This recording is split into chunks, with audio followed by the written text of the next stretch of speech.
All right. Welcome to Under the Influence. Hi, Kensie. I know you don't have much of a voice. How's your week been?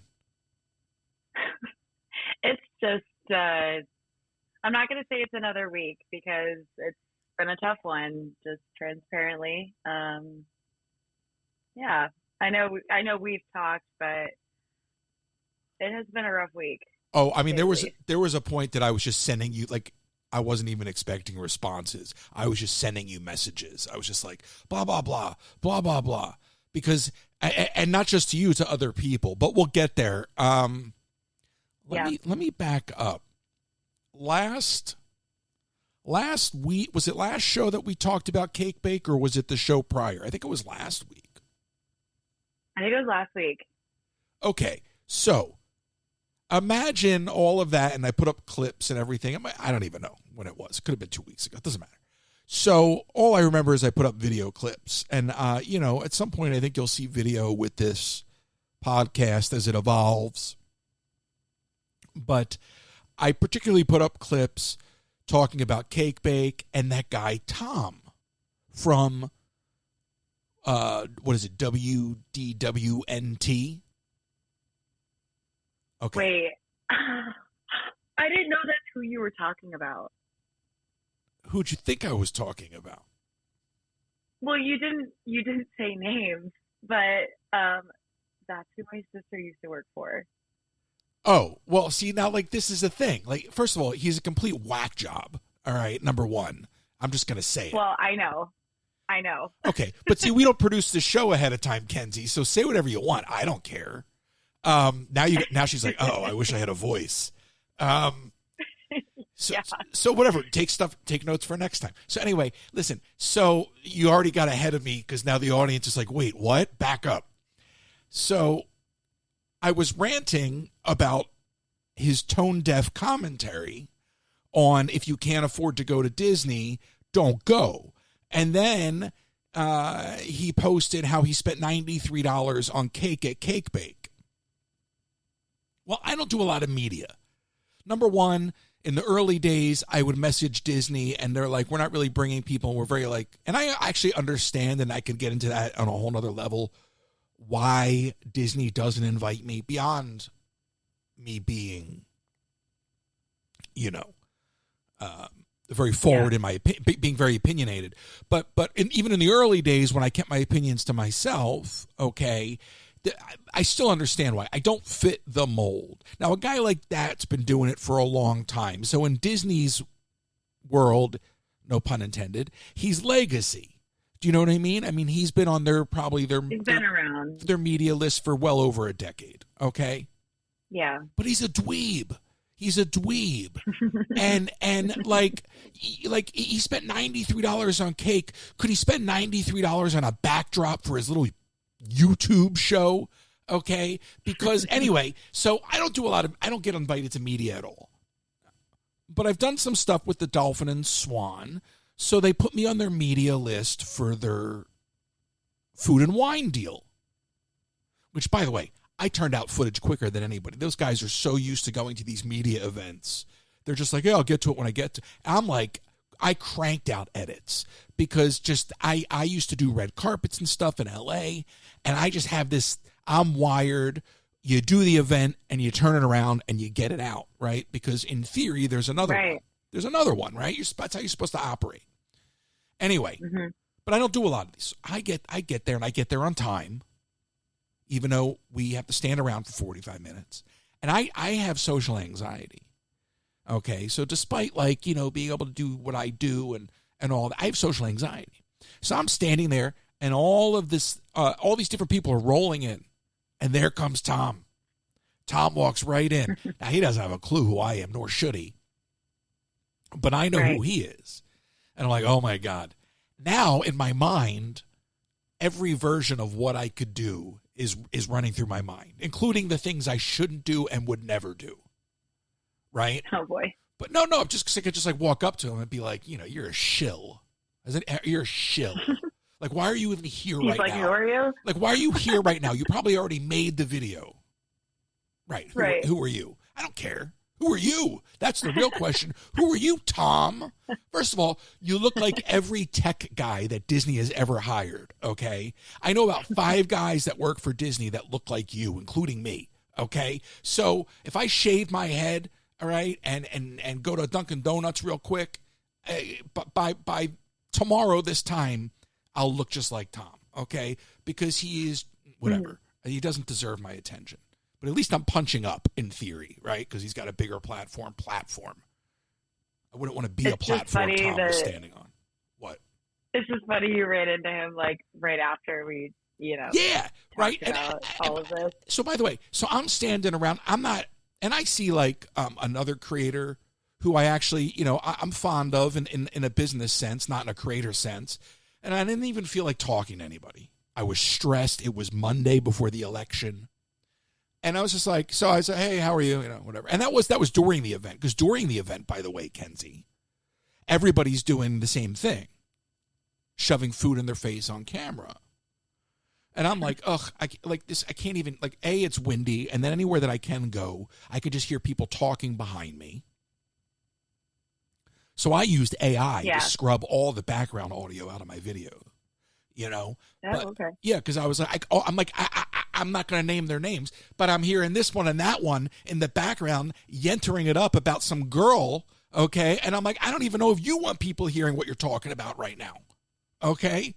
Right, so, it's distracting and irrelevant of what's going on. And to the media planners, like hey, very cool, thanks for having me. You have a bunch of content creators there. Having somebody playing background music doesn't make sense from a licensing perspective on social media, and it doesn't make sense from an editing perspective on social media. So my note there is don't have background music at a media event. It's really bad for content creation. But again, hey, what do I know? Okay, so Tom is there, and the whole time, of course, in my mind, I'm just like, I can't wait to talk to Kensie on the podcast. Like, I should have texted you right then and there and been like, Kensie, we should just do this right now. I should just record the podcast right now. Do it right now. Like Bill, like what was it? Who was it? Bill O'Reilly. I'll do it live. You don't get the reference. You're too young. You don't get the reference. I know who he is. By the way, do you see my hands flying in the air today, Kensie? Like I am in full Italian mode today. So it might be good for how dramatic this episode is going to be. Oh my God, I have notes. So all right, so that's Tom. All right, and now who is Tom in the grand scheme of things? Nobody. All right, but he's a shill, and I don't think if I'm Disney, I really want a guy like that telling people like, hey, if you're too poor to go to Disney, we didn't want you in the first place. Okay? So, needless to say, I got my footage, I got in, I got out. I even cut a video for YouTube. I didn't even post it. I'm like, I made enough. Like, I cranked out 4 videos in like no time. So I don't know, whatever. What? Are you going to post it or the YouTube thing? I don't know, whatever. No, I mean, because there's finishing involved in it. People like that stuff. You know what, Kensie? I got so many videos to post, and sometimes I just look at the stuff and I like, in my head, I finish the video and I'm like, And I forget that things that I know are interesting to other people. So I often dismiss things because I over edit, I could release it. I got listen, I'm sitting on TikTok videos to release, and I'm still stewing over the future of what we're doing here. People want me live in the parks. I posted a video, Kensie, about this media event for Wounded Warriors. Okay? They're charging I was gonna make a pun that I didn't even want to make. I'm gonna tell you what I was gonna say anyway, because I didn't mean it. So I'm innocent. Because these tickets are hundreds of dollars for this food and wine thing a night, Kensie.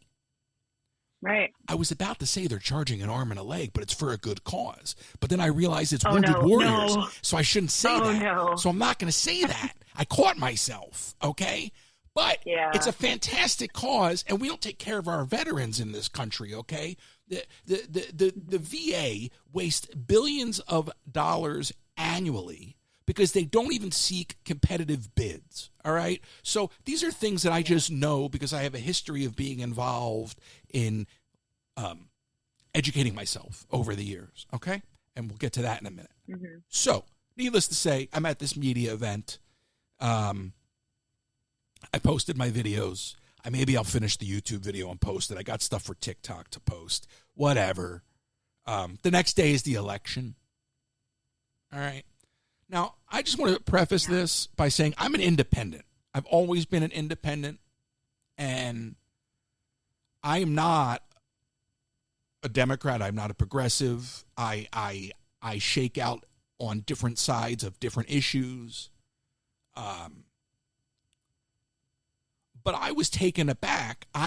Look, the Democrats dropped the ball. Let me start right there, okay? Before you turn this thing off, and don't turn it off, because I think you're going to like what I have to say. I think. Maybe you're not. And if you turn it off, goodbye. So the Democrats dropped the ball, but they are so tone deaf, and they are so occupied with identity politics, okay, that they failed to keep the working class. If you look at the way the votes shook out, okay, they didn't have to work too hard to win. They just had to get out of their own way. And people like Nancy Pelosi are everything that's wrong with the future of the Democrat Party. All right? And so is her nephew, Gavin Newsom. And I'm tired of reading on Twitter that they should run Newsom. Newsom's a horrible person, let alone leader. Okay? And nobody wants Nancy Pelosi's nephew running in 4 years, nor should we be talking about the next 4 years, okay? Because we got to stop that, all right? And the first thing we have to do is understand what just happened and why it happened. And look, I'm not a Democrat. I'm not a Republican. I worked on Barack Obama's 2008 campaign. I didn't like Bernie Sanders, but the other day I came across a clip from over a decade ago of Bernie talking to students and talking about the Republican playbook and how instead of talking about issues, or not issues, but instead of talking about their agenda, they divide people, okay? Okay, so their playbook is to divide. It's the same playbook the media uses, right? The media divides us. But the Democrats' playbook, they don't even have one. Like, they don't even know. I'm listening to them now. I'm listening to everything that's being said. They're pointing fingers, okay? They don't know where to look introspectively to figure out what went wrong, and that tells you all you need to know. So what happens is you have a bunch of folks, okay, that start to vote for whatever their issue is, generally based off of fear. And I'm telling you right now, and I am not an anti-Trumper, and I'm not a Democrat at none of these things. I'm an independent through and through. But I'm telling you right now, what just happened was a whole bunch of people voting against their self-interest. Because that was the strategy, to divide. And inadvertently, by dividing, they made the tent bigger for their broken party. And the broken Democrat Party over there doesn't have a clue what's going on. They're spending millions of dollars to bring in Beyonce instead of talking about working class issues. And then, Kensie, you got to take a step back. I grew up in Bucks County, Pennsylvania, which was a huge part of this election, okay? That's where Trump went when he went to McDonald's, all right? I grew up in Bucks County. These are working class folks, and they will vote either way. And if you look at the history of our country, we swing back and forth. Watch what's going to happen. We're going to come up on the midterms, and things are going to start to swing back the other way. Why does that happen? Because none of these politicians ever do anything to help the working class. So now what has just happened in this country, and I'm not saying Kamala was the solution, but what you've just unleashed now is now a playbook that comes from Steve Bannon, okay? It's coming out from Elon Musk, all right? And it's all vis-a-vis Vladimir Putin. And I am so shocked that people don't realize, Kensie, my head almost exploded over the tariffs thing. Like, the fact that people don't know what tariffs are and how they're applied, my head got so melted with reading what people didn't understand about that issue and still don't understand, that I started to think that maybe I didn't understand it. Feel free to jump in. I know you don't have much of a voice.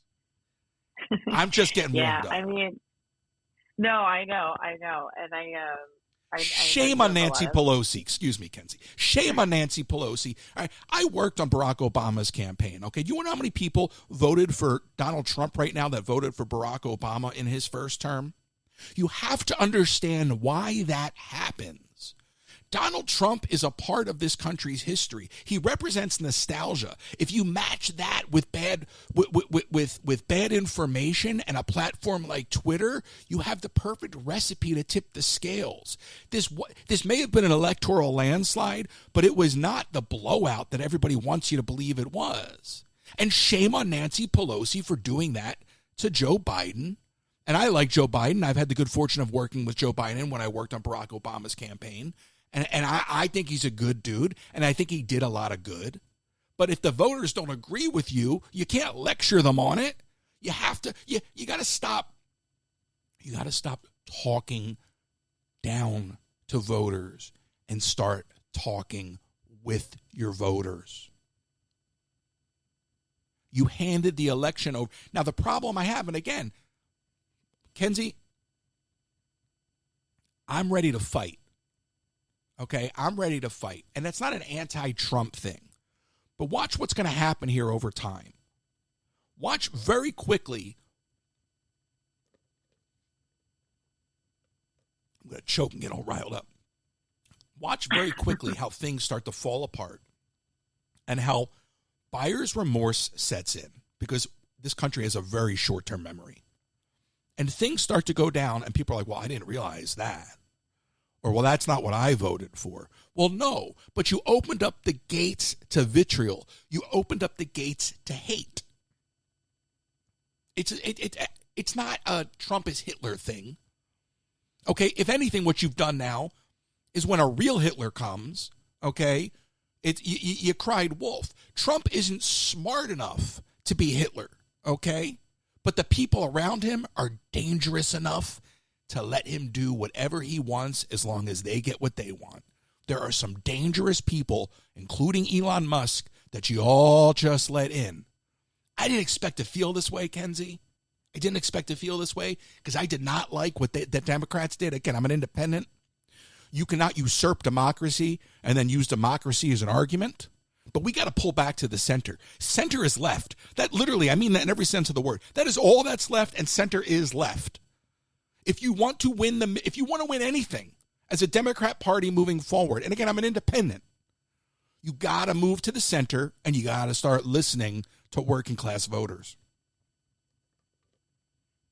Yeah, and I guess I'll just say, so I will come out and say first, I am a Democrat. That's the party that I affiliate with. It's the party that I voted for. Shame on you. No, I'm just kidding. I'm kidding. It's funny. I grew up a Republican. It's what I knew. It's what I was told. It was what I was encouraged to vote for my whole life. So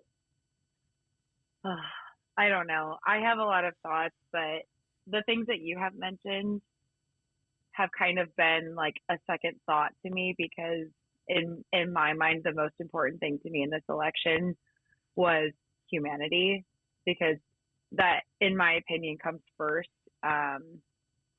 And that is why I am so upset about how the results came out. And I don't want to argue with anybody because it's not worth it to me. I don't have the energy to do it. Very depressing and sad, quite frankly.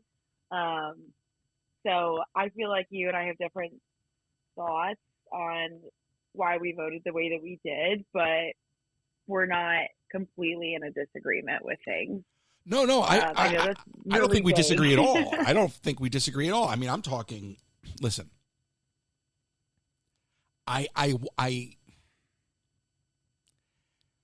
you can't start pointing fingers now. You have to start opening arms, right?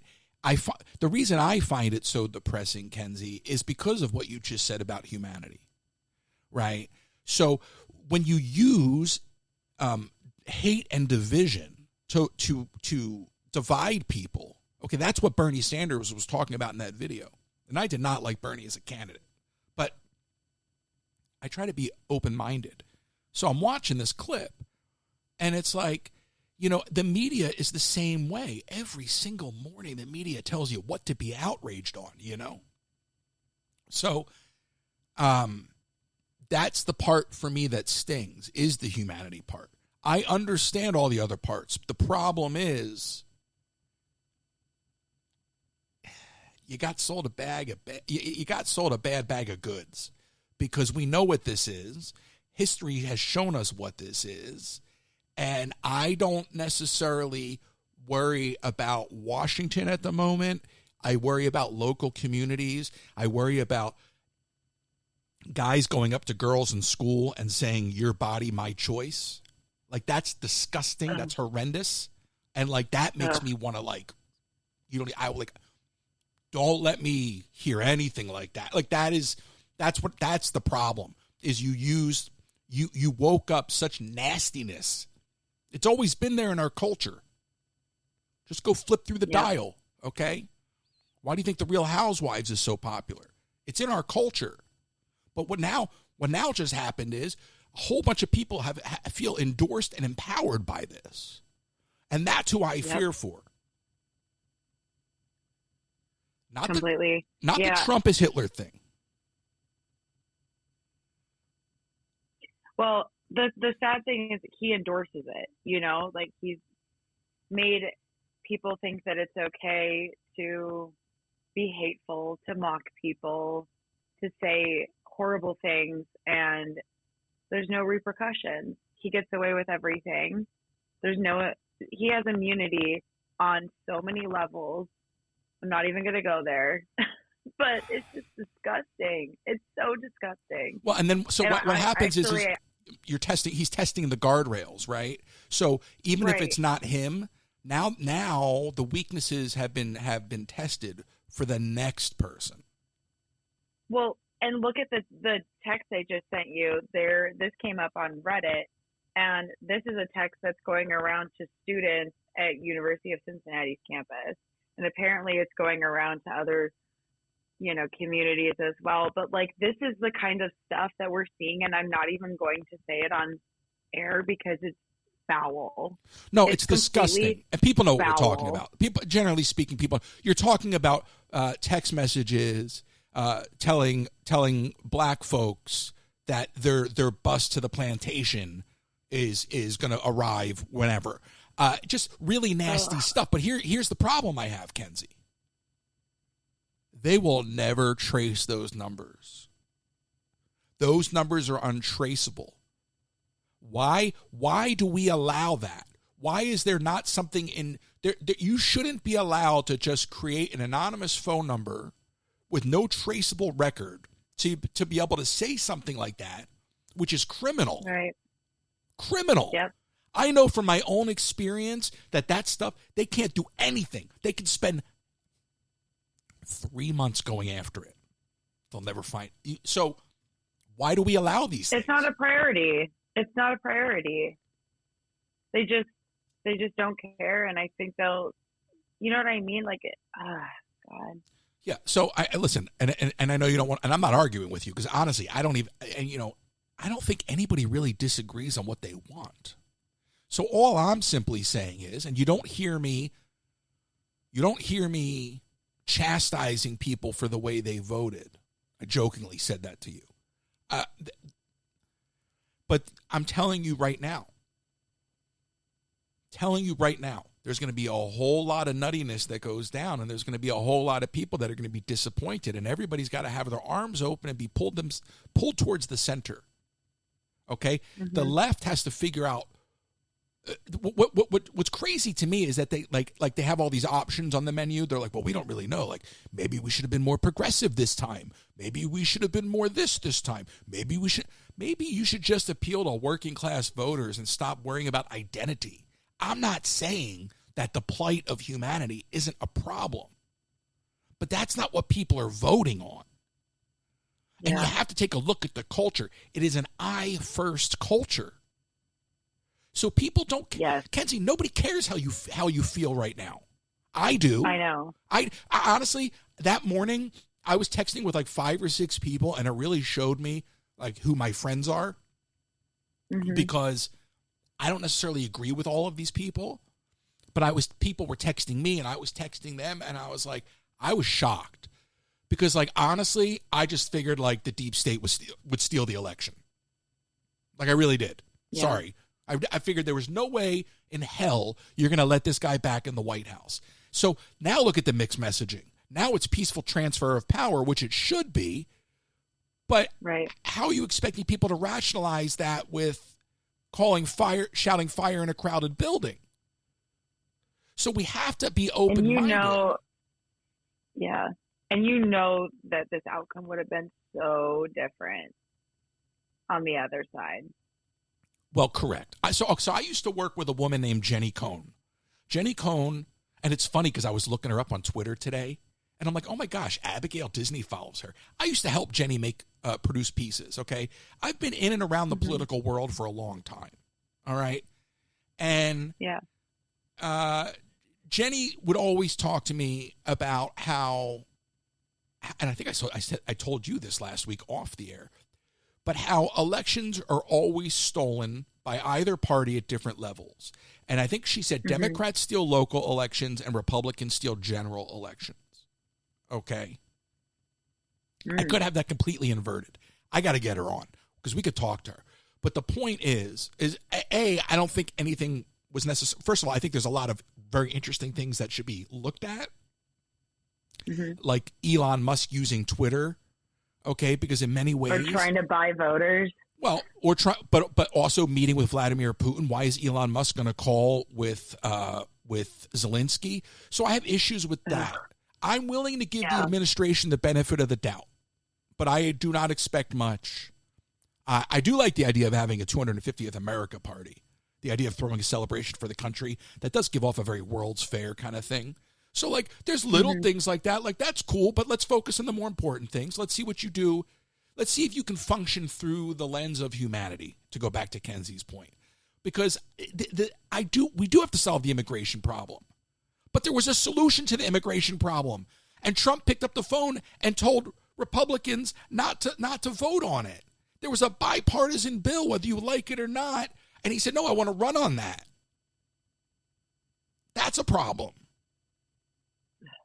You know, so I'm just saying, and I don't think she was great, okay? And I think the Democrats historically have been out of touch. You know, the reason Barack Obama, by the way, they compare this campaign of hers to Barack Obama. This campaign didn't have any of the energy of Barack Obama's 2008 campaign. I was in Henderson, Nevada for like 6-7 months, okay? That energy was a whole nother level for Barack Obama, and it brought out people from all walks of life. Okay, it really did work because he came in and he was change. Okay, why did Donald Trump win? He's change. Kamala came in at the last minute and she was just the you know, she didn't have enough time. But it's the fumes of a Biden administration. You didn't even give voters a chance. You can't tell voters that we got to save democracy and then anoint a candidate. That people aren't going to work with that. But again, all they had to do was appeal to working class voters and they could have won this election. The numbers are not that wide. And then people want to talk about missing votes between last year and this year. Go look at the Obama bump. I mean, there are gaps in voters. I mean, people don't show up. Most of the country doesn't vote in the first place. People will stay home. People will be disenfranchised. So I just, it frustrates me. And there's vitriol on all sides now, right? There's you know, Kamala supporters saying that, you know, unfriend me if you voted for Trump. And then there's Trump people that are out there like gloating and, you know, and at the end of the day, and again, like, yeah, you want to do a victory lap. I get it. But at the end of the day, let's just see how things play out. And when things start to really implode, as I suspect they will, because my eyes are open and I know what history has shown us. Let's just remember to let people back in, okay, at least as far as to the center, and not exclude them, because it's going to happen, because it happens every election. It is a pendulum. Yeah. So don't push people out right now because they voted a way you don't agree with. That means you're never going to win. Thank you for coming to my TED Talk.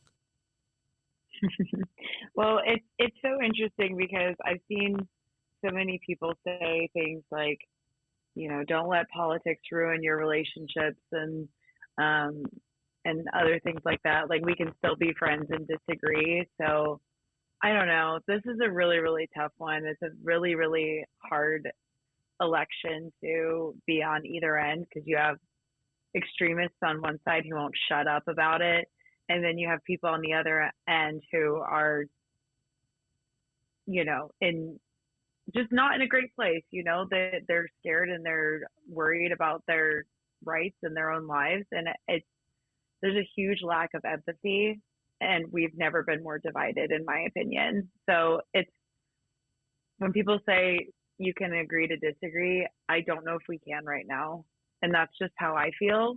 But we have a long way to come. And unfortunately, I don't think that who we elected is going to allow that to happen, to come together. Do you know who Archie Bunker is? No. Okay. I had a feeling. Do you know who Norman Lear is? No. Norman Lear is like a legendary sitcom creator. Okay. Archie Bunker is All in the Family. And did you ever heard of like Meathead? So Archie Bunker, there's so many people in the audience laughing right now, but Archie Bunker was a bigot, and it was a sitcom.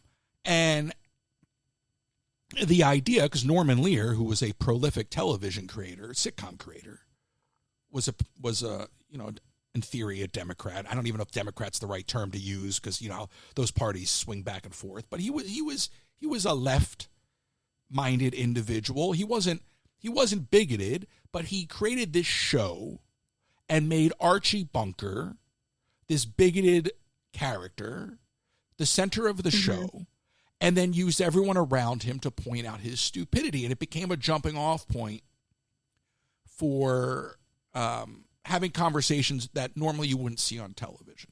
Al Bundy became the modern day Archie Bunker. I'm sure you know who Al Bundy is. I'm just going to sit here and laugh. You don't remember Married with Children? Oh, I know. Okay, never mind. I know who this is. But I did not watch that, though, but moving on. It's like a 12-year spread in our age, so it's kind of interesting. Anyway, so the reason I bring this up, because despite the fact that Archie Bunker was meant to be a device to educate, there were people that watched that show, and all they took away from it was the blatant bigotry. There were, of course, those that understood the message, right? And now there are those that point back to that and say that stoked bigotry. There are always going to be people that, irrespective of what someone's intent is, who are going to see it through their own lens. Even though the person that created that show was trying to educate people, okay, there was definitely a negative effect, or you know what I mean? So it's sort of like, if Trump is the Archie Bunker, okay, of presidents, there are so many people that can't stand what he says, but there's so many people that love what he says because it's like he's saying what I'm thinking. Right. And that's what Archie did, right? So there's a lot of people that probably watched Archie Bunker and were like, that's what I'm thinking, and didn't get that the show was supposed to be teaching a lesson. Okay? People are always going to see things through their lens. And I think that's where the Democrats are completely off the mark, because they're always trying to lump everybody. Oh, you're a black voter. Oh, you're a gay voter, so you should vote this way. Well, no. I shouldn't do anything. It's the easiest way for them to target them. Right, but that means they have no actual, mission. They have no actual objective. Working class voters they break all barriers. Okay, you get a room full of working class people together. They're going to represent every demographic. Okay, so I go back to what I said before. By dividing, Trump became the Republican Party under Trump this last election became the arms wide open, big tent, everybody's welcome party. Yeah. And you have to understand that to get past it. And I remember growing up going to Atlantic City. I grew up in Bucks County, Pennsylvania, okay? So if you really want to talk about this for a second, I like the way I was raised, and I mean, in a swing county that has been a huge part of almost every major election, okay? I went to Atlantic City almost every weekend as a kid with my parents, okay? At the height of when Trump had those casinos, okay? Everybody knew who he was back then, okay? He would stiff contractors. He was a womanizer. He was an attention seeker, and everybody loved him. And everybody loved him. Everybody loved him. Okay? All right? You never saw Steve Wynn. I'm sure you don't know who Steve Wynn is, but Steve Wynn isn't Donald Trump. He played a completely different a different playbook. But Donald Trump was always that person. He was always trying to put himself out there in the press. The reason they chose Donald Trump for The Apprentice is because when they went to other businessmen, like way more credible businessmen, they said, I don't have the kind of time for this. But he had the time. All right? So, but my point in saying all that is because I was listening to Smear Kanish, who I really like, broadcast out of Philly, I believe. And I also probably sound like I'm 75 years old saying that. But he was talking about the fact that, Donald Trump is us, whether we like it or not. This is our culture. And I'm like, oh my gosh, I remember going up those escalators. I remember my father doing business at the Taj Mahal. Like, I remember growing up with the thought of, would Donald Trump be president? I mean, this is all pre-Apprentice. Like, I remember going up the escalator and seeing the giant picture of him in the casino and my mom joking, oh my God, isn't he so handsome? Because he was so wealthy. And I remember these things, and I think back to those casinos. I was thinking back to those casinos this morning, and nostalgia kicked in, Kensie, irrespective of my thoughts on the man as a president-elect. And I was like, oh my God, that nostalgia that just kicked in, you can't refute that. That just exists. So he is a huge part of this. And I'm just saying it's just reality. He's a huge part of this culture. Go back to like Nelly, like Donald Trump let me in. Donald Trump let me in. That's a Nelly song from the 90s. That's pre-Apprentice. People have always aspired to be Donald Trump, whether you like it or not. That gaudiness, that gold gaudiness is what sells. That's what sells in this country. Yeah. It just does. So you have to, that's just something that like I've come to the realization on. And so combine all of those pieces, and then you understand how he won, because the Democrats had nothing. They completely played the hand wrong. And the Republicans used fear and division. The Republican candidate used fear and division, and also has rock star status and cultural icon status. And you can't take that away. So even if you don't like the way he speaks, you're like, yeah, but I know who he is. He's been around forever. Right. Who is she? And you're shoving her down my throats, and you're telling me democracy? So you got to, even if you don't think that your neighbor is intelligent or as intelligent as you got to look at the math.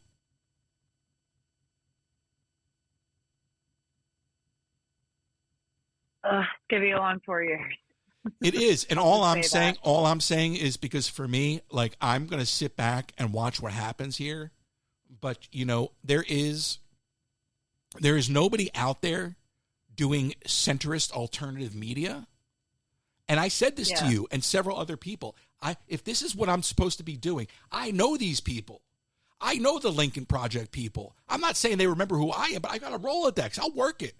We'll build this thing up. We'll get on senators. We'll get on anybody and everybody you want to talk to Mm-hmm. that represents all of us. I'm not a Democrat. I'm not a Republican. I'm an American. I'm an independent-minded individual. And I understand what just happened. I do not like it. I am shocked. I candidly thought that they would have never let it happen. And I'm just being honest with you, because I do believe that there is an election integrity issue in this country. I'm not saying this election was stolen, and I'm not saying that the last one was stolen. Those are different conversations for a different day. What I am saying, okay, is that there is corruption within our government, and I honestly am surprised that they let this man get back in the White House. Yep. That's not me calling for anything. It's just sort of like, if he's, I'm sorry, I didn't mean to cut you off, but if he's that much of a threat, no, you're good. You know?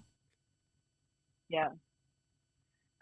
Going back to what you were saying is, seeing how things will play out. I have an old teacher from high school who posted on Facebook, and she said, to date, this is where we're at with, gas prices. This is where we're at with groceries, Mm-hmm. like just listing all these stats. And she said, I'm going to come back to this in a year. I'm going to come back to this in 2 years, just looking at the facts, because that's what all of these people say that they voted for, right? And it's like, is that actually, is this how this is going to play out? Because, I bought eggs the other day. Comes out of his mouth is, yeah. I bought eggs the other day after the election. Yeah. Just because I could. Now, I never buy eggs, but I was like, how much is this really going to hurt right now? And I was like, it's like $4. It's okay. People don't understand how tariffs work, right? So this is what got me. First off, you got a guy telling you he's going to put tariffs on a country, but he himself doesn't even understand what he's saying. Okay, number one. Number two, if you put a tariff on imports, then understand where the tariff is. And even if you understand where the tariff is, and your logic is, well, so what?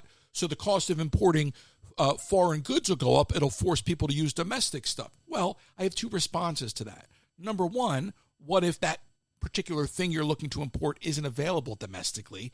It's going to take time before that manufacturing can be built up. So you're going to see a huge issue there, and you're going to wind up paying exorbitant prices because it's going to get handed down to the consumer. And then the other argument is, yeah, but that'll force American-made products, and now people will buy American. It'll be cheaper. Well, no, it won't be cheaper, because if the foreign products are gouging us, then people who are making domestic products are going to raise their prices because they can, because they'll still be cheaper. Right. Doesn't make sense. It's like saying you're going to build a wall and Mexico is going to pay for it. Yeah, I know. That's why I'm like, did we learn nothing from 2020? Well, that's what I'm saying. But we're short-sighted, Kensie. Every 2 years, the pendulum swings. And there's nobody out there talking the truth. Right. Joe Rogan's not that intelligent, and he'll tell you he's not intelligent. He just will listen. He'll listen. He'll bring somebody on and listen. Joe Rogan was the host of Fear Factor. I was there. They used to say, Joe, stop sleeping with all the contestants. We're never going to get this show together. Because he was creating problems.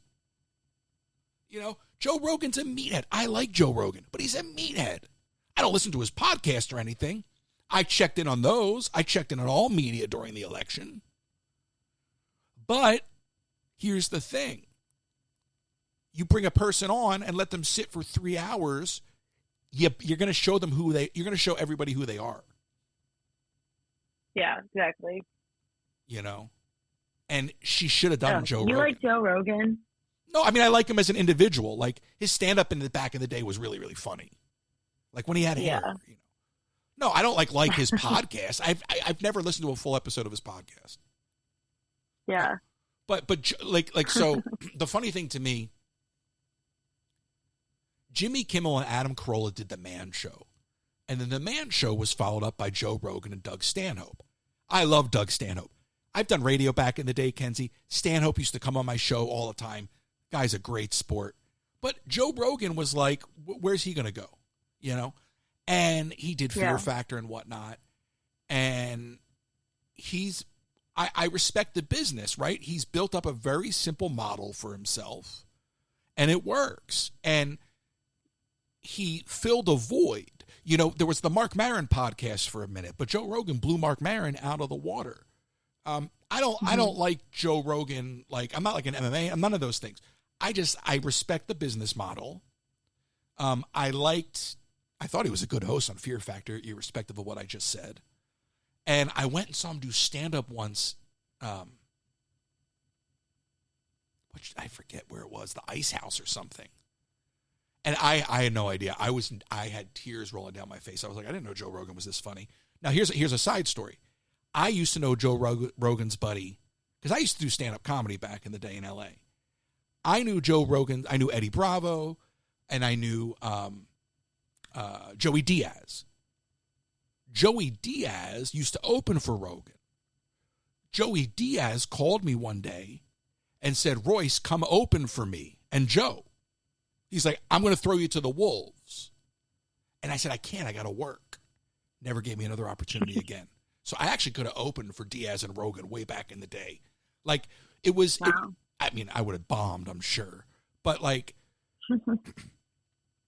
I do respect the fact you got to look at anybody that starts in one area and works their way over to another.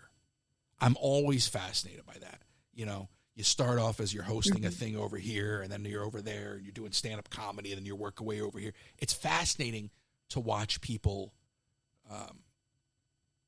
metamorphosize. There are a lot of people that do the same thing, okay? And what tends to happen is they do the same thing over and over again, and then they first person that comes to mind is a Howard Stern. They become the opposite of what they once were. But if you continue to evolve, which goes back to the nature of this show, if you continue to evolve, I think you give yourself room for growth. It's kind of fascinating. This is great because this is on my list. It's kind of fascinating to watch what's happened with this Ariana Grande. I know that sounds like a complete left turn, but because I'm super excited for Wicked.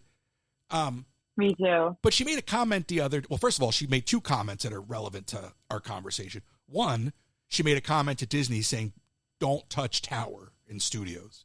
I saw that. So I was like, good for you. I don't know where that came from.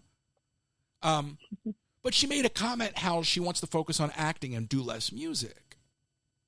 You know, and I thought about that. I'm like, wow, but you know, like your real fans are going to follow you doing whatever you want to do. They may have met you through music, but your real fans are going to follow you with whatever it is you choose to do.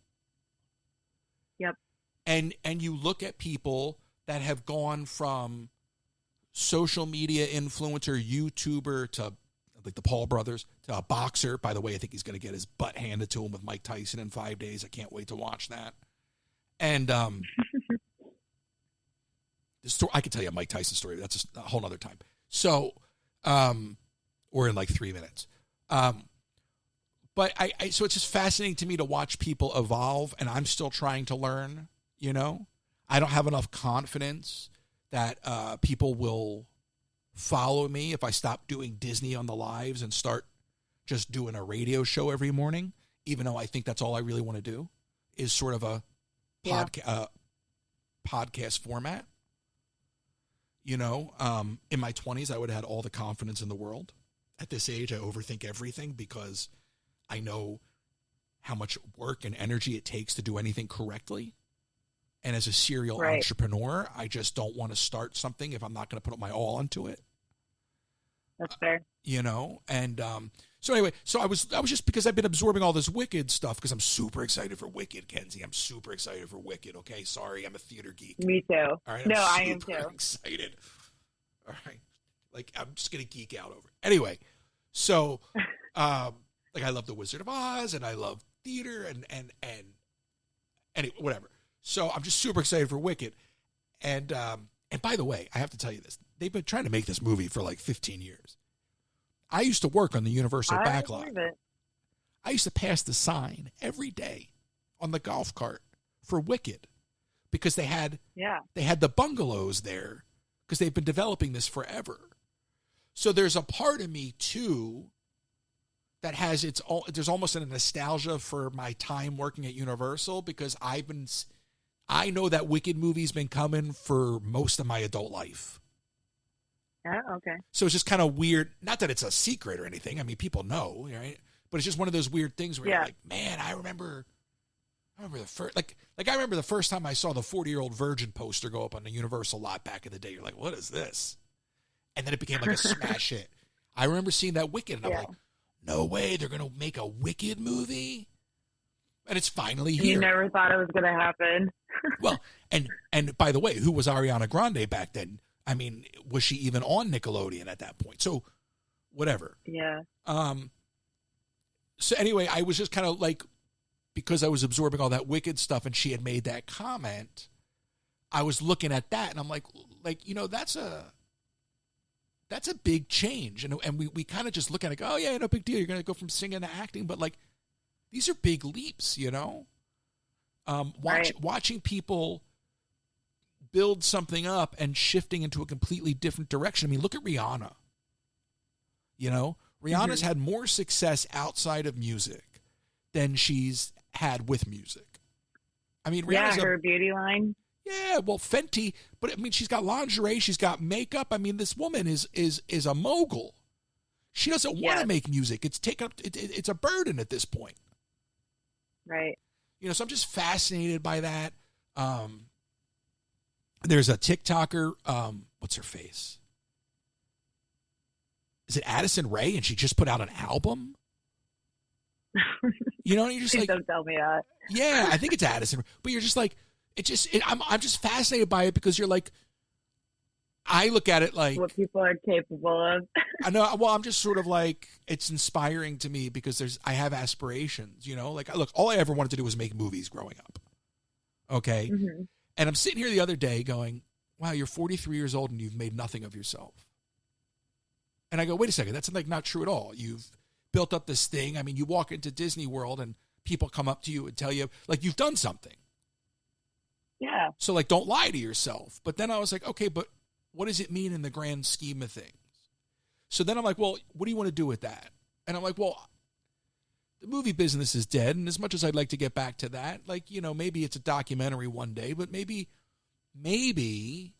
it all comes back to issues.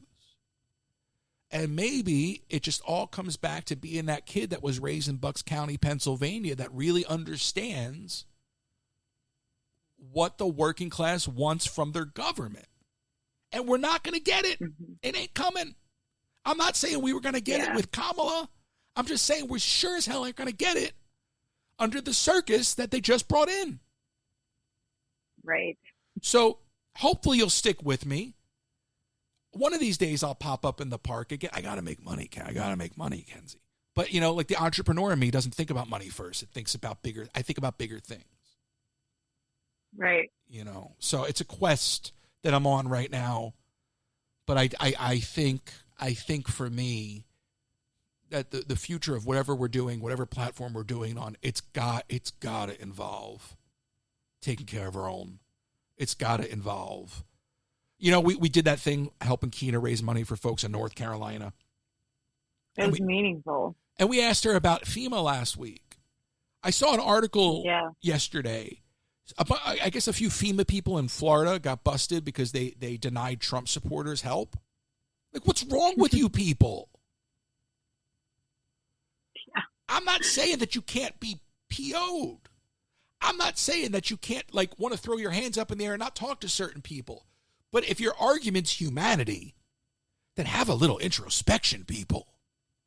Right. That's terrible. Of course it's terrible. It's diametrically opposed to what you're supposed to stand for. Right. Now, do you have 2 more minutes, Kensie? Can I end on one last rant?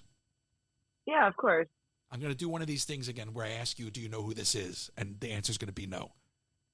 And I guarantee it. If I already did this rant, just stop me dead in my tracks. Did we talk about Justine Bateman yet? Who? Okay. Do you know who Justine Bateman is? Obviously not. No. Do you know who the actor Jason Bateman is? Yeah. Okay, of course you do. Now, here's the funny thing. There was a time where he was completely off the charts and hadn't worked in forever. His sister was a sitcom star in the 80s on a show called Family Ties. Okay. Family Ties starring Michael J. Fox. Michael J. Fox played a character called Alex Keaton. Alex Keaton, it's funny how this all kind of comes together. I didn't even intend for this, but here we go. Alex Keaton was a kid. He was like a teenager. Suit and tie Republican kid, hippie parents. That was the premise for the show. Okay. A Republican kid, hippie leftist parents. Didn't even mean to bring up this aspect of the show. Anyway, his sister was played by Justine Bateman. She played Mallory. Total side note, but for the sake of trivia, Michael J. Fox went on to do a movie, Teen Wolf. Okay.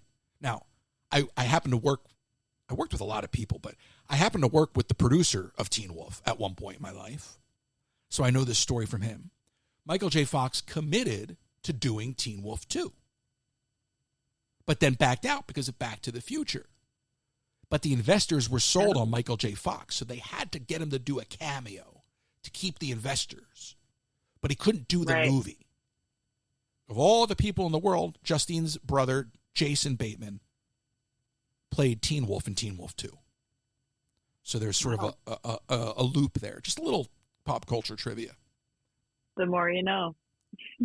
So funny enough, the guy's name was Tom Coleman. Tom told me the story about that. But so that's what happened there, because originally that was only the way they were going to get it done was Michael J. Fox. Otherwise, why are we doing this, you know?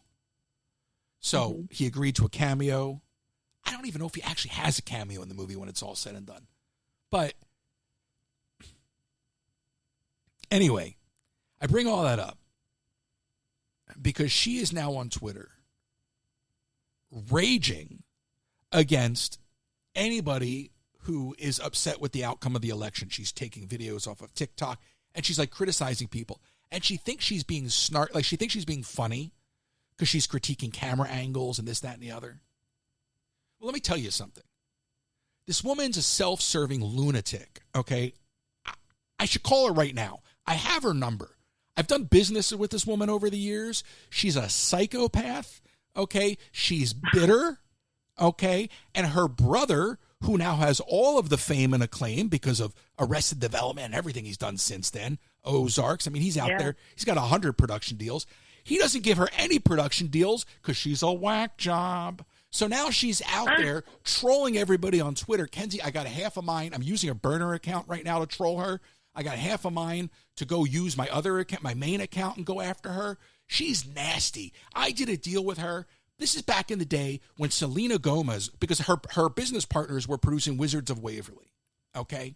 And I'm sitting in a cafe with her and her business partners, and we're talking about how Selena actually had, it's funny enough how things shake out, how Selena Gomez actually has the ability to have longevity because she wasn't out there chasing paparazzi like Miley back then. She was actually trying to work. Okay? So interesting. And it's funny to see how she actually has lived that out. So I applaud her for that. But I'm sitting there with this group of people because we're supposed to do a deal together. They're going to bring in the show, and I'm going to bring in the technology. They bring in the content, I bring in the technology. I can't even believe how all these things tie together, okay? I'm doing all these deals, and because I have a tech patent, okay? So I used to be sitting in meetings with, like, the American Idol people and the Price is Right people and the MGM people. I mean, we were just all over town selling this technology, okay? I was up in the old Pixar offices meeting with Microsoft people. I mean, there's a lot that I've never shared, but I'm all over town shopping this shit in plain English.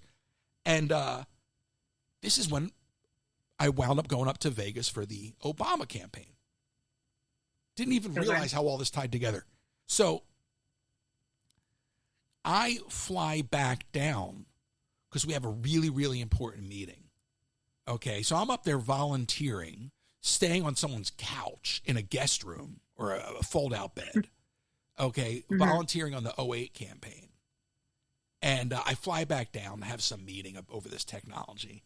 And I don't remember exactly what happened. All I remember is getting back up And it's funny because at the time, we were sharing offices with Dina Titus, who is now like an elder statesman of Congress, and that was her first election. So it's really wild to think back, you know.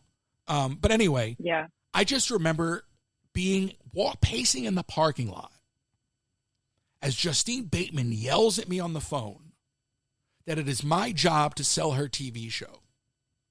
I'm the technology guy. I'll never forget. I think I walked back into the campaign offices and threw my phone against the wall. That's how PO'd I was. And everyone was like, oh, right. And everyone's like, oh, Mr. Hollywood's pissed. And I'm like, dude, and like her business partners had to apologize. She was out of control. I'm like, this woman's nuts. I'm not working with this woman. I think that was the last thing. I'm like, you're crazy. You're crazy, girl. She's just nuts. All she wants is attention. So now she's out there. She's got her moment. She thinks she's clever. Justine, you're despicable. Thank you. I don't even have anything clever to say. I just don't like the woman. I've sat across from her. She's a liar. She cheated her investors out of millions. She's got they went out and bought jewelry to wear around their necks, diamond encrusted whatever, and just an absolute leech of a human being. So enjoy your moment, Justine. Eventually, it will pass. Maybe we should get her on the podcast. I'll call her right now. I had to look it up in an email. If it's still her number, I'll call her right now. I cannot stand her. And now, and she's like, and everyone thinks that she's being like really, really smart because she's using all these terms, but she's just using word salad to sound intellectual. Yeah. And it just really, really bothers me because I'm like, you're just a lunatic. And now what you're doing is you're like, hey, I'm going to pander to this group over here right now because I couldn't get anything else going on anywhere else. So now, even though no one's heard me say, blip forever, now she's out there living it up. So God bless you. I already reached out to one magazine writer because I will gladly throw you under the bus, lady. I do not like you. I'm serious. She's just not a good person. She's, it sounds like it. Yeah. And look, I got a temper. Okay. I remember, so me throwing the phone is not necessarily the right response, but people push you. And I remember, getting a corporate review from my boss at NBC and it said, Royce doesn't suffer fools. And I said, Richard, what does that mean? I've never heard that phrase at the time. What does that mean? He goes, it means you don't tolerate stupid people. I said, oh, that's correct. I'm not going to argue. Very accurate. So she just falls into the category. She had no clue what she was doing, okay, because she couldn't get anything going. She thought it was incumbent upon me to do it for her. Meanwhile, I did a deal with her because I thought she was bringing the missing piece to the table. Right. I was showing up with the market-breaking technology. You're supposed to meet me halfway with the content, you nudnik. So again, enjoy your Twitter fame, Justine. It won't last long, just like your acting career or your looks for that matter. No. Okay? How about that? I know you're supposed to be nice, but no, she's a nasty human being. Yeah, she sounds like it. Yeah. So anyway, I like to bury things like that at the end of the podcast. Even though that was on the top of my list, funny enough. So my own logic makes no sense. I'm going to give you the final word, Kensie. I know you don't have a lot of voice. I've been trying to keep the ball in the air. I'm also charged up. This is how I feel. I don't want to go into the park. All I want to do is sit in front of a microphone and podcast and put up all I want to do is that model now. That's all I want to do. We could talk about it offline, but that's all I want to do is I want to make the change because there is nobody out there having these conversations. All right? I'll get James Carville on the damn show. I'll get people from both sides. I'll get Anthony Scaramucci. I'll get people on the show eventually. This isn't like anti-Trump. This is pro-working class, pro-middle class. Watch what happens. Let's still be here for each other when the real problems begin. Not being accusatory. I just know my history. Okay. And I'm not like I'm not like a history nut. I'm not like a hyper-educated individual by any stretch of the imagination. I've just been paying attention my entire life. Okay? And I'm just trying to be polite about it, Kensie. Like, there are people that know far more about this stuff than I do, but I know what I know. I'm not saying that there won't be some good that comes out of this administration. There's always good that comes out of an administration. Biden isn't getting any credit for the good that he did because it wasn't enough. It wasn't enough. I don't know if it'll ever be enough, though. You know, like, you can't win and with a lot of people, and it's just, there's always going to be something to criticize somebody for. Right, that's because we have politicians on both sides of the aisle that are more interested in preserving power, okay, and in lining their pockets with special interest money, capitulating to lobbyists, all right, and ensuring that when they do finally leave term out and leave office, that they've got a cushy, high-paying executive-level job for themselves lined up, or a cable news gig, or they can get on the speaking circuit, or get a book deal. That's all they care about. Okay, legislators are meant to have full-time careers, full-time jobs. They're supposed to go, hold court, and go home. You legislate, and you go home. You're not supposed to have career politicians. I have always wanted a disruptor my entire life. Kensie, listen, it wasn't a big deal that Donald Trump was at Madison Square Garden. I was at the Ralph Nader rally, okay, in MSG, all right? This has been done before. All right, I have always wanted a disruptor. I went to many Ralph Nader rallies. I have always wanted a disruptor. At that age, I wasn't educated enough to even understand what I was doing wrong in supporting Ralph Nader, okay? I've always wanted a disruptor. Donald Trump had my vote at the top of the escalator when he first announced he was running. Problem was, when he got to the top of the escalator, he started talking. I've always wanted a disruptor. Because we have to break up the system. But what I'm saying is just watch. It's not, this country has a very short-term memory. The Democrats dropped the ball. I'm not even going to blame the people that voted, because I'm not going to say you voted wrong, okay? I'm not going to blame people for how they vote. But I will. But no, because there are many times that I won't vote, okay? But what I'm saying is wake up. The left needs to wake up. All right? The media needs to be completely excised because the media keeps us divided. All right? Mm-hmm. And we got to start talking to each other about the differences so we can actually get to the common ground, because most people want to be financially viable. They want to be healthy. They want their kids to have a good education and a good future, okay? Most people just want to be able to live and not have to constantly work to live. It's the fact that the Democrats don't get that is mind-numbing to me.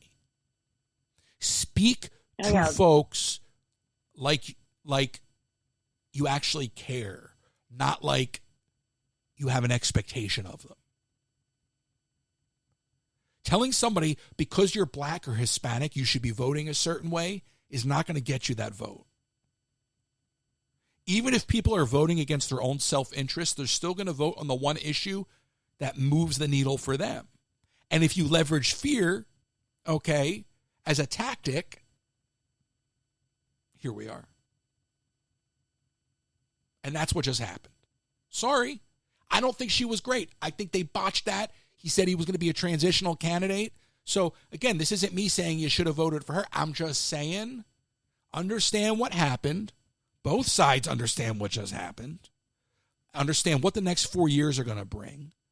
And let's just remember to meet each other in the middle, because that's how you win an election. Yeah. All right.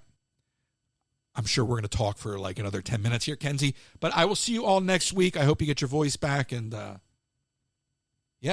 see how many listeners we lose after today's show. Who knows? But, it's important stuff. And, hey, we put out that forum for questions. So if anybody has thoughts from today, don't be afraid to just submit it. Just do it. Hey, I'm just here to speak the truth, okay? I'm not here to sell a bag of goods. I'm just here to speak the truth. At the end of the day, It is lost on me that the Democrats don't understand that working class voters have working class issues. Everything else has to be secondary to win an election, not to be a human being, to win an election. It's a competition. Do you want to win?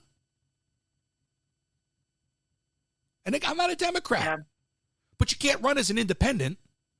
You can't win as an independent. Okay? Exactly. Democrat Party's a mess. The Republican Party's a mess. The country's a mess. And by the way, I said all that before the election, right? So the election doesn't even change those comments. That's just the bottom line. The pendulum keeps swinging because nothing gets done, and the pendulum keeps swinging. So let's not eat each other alive. Okay? Let's not. I understand that people aren't going to talk to certain people. I get it. But let's not eat each other alive. And let's just remember that at the end of the day, we're all human beings. And to stop fearing people because they don't look like you, they don't think like you, or they don't represent the ideas that you believe in. And just remember that we all are here in the same moment. And maybe if we can remember that, we can be a little bit more humane towards each other. Yeah, absolutely. I mean, that's what we all want at the end of the day. So it's either just going to take some time or the right people to make it happen. Or both. To be continued. See you next week. Yep.